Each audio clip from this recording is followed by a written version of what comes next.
Hare Krishna. Text 46. Yavanartha udapane sarvada samplutodage tavan sarveshu vedeshu brahmanasya vijanataha. Meaning, self-realization means understanding Krishna and one's eternal relationship with Him. The relationship of the living entities with Krishna are parts and parcels of Krishna. Therefore, revival of Krishna consciousness by the individual living entity is the highest perfectional stage. Text 47. कर्मण्येवाधिकारस्ते मा भलेषु कदाचना मा कर्म भलहे दुर्भो मा ते संगोस्त्व कर्मणि. Meaning, there are three considerations here: prescribed duties, capricious work, and inaction. Prescribed duties are activities enjoyed in terms of one's acquired modes of material nature. Capricious work means actions without the sanction of authority, and inaction means not performing one's prescribed duties.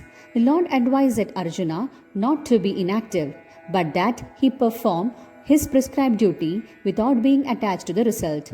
One who is attached to the result of his work is also the cause of the action. Thus, he is the enjoyer or the sufferer of the result of such actions. Any attachment, positive or negative, is cause for bondage. Inaction is sinful. Therefore, fighting as a matter of duty was the only auspicious path of the salvation for Arjuna. Text 48. योगस्तत् कुरु कर्माणि सङ्गत्यक्त्वा धनञ्जया सिद्ध्य सिद्धयो समो भूत्वा समत्वं योग उच्यते. Meaning, Krishna tells Arjuna that he should act in yoga. Yoga means to concentrate the mind upon the Supreme by controlling the ever-disturbing senses. And who is the Supreme? The Supreme is the Lord. And because he himself is telling Arjuna to fight, Arjuna has nothing to do with the result of the fight. Gain or victory are Krishna's concern. Arjuna is simply advised to act according to the diction of Krishna. The following of Krishna's diction is real yoga, and this is practiced in the process called Krishna consciousness. One has to become the servant of Krishna or the servant of Krishna. That is the right way to discharge duty in Krishna consciousness, which alone can help one to act in yoga. Text 49. दूरेण ह्यवरं कर्म बुद्धियोगा धनञ्जया बुद्धौ शरणमन्विच्छ कृपणाफलहेतवः.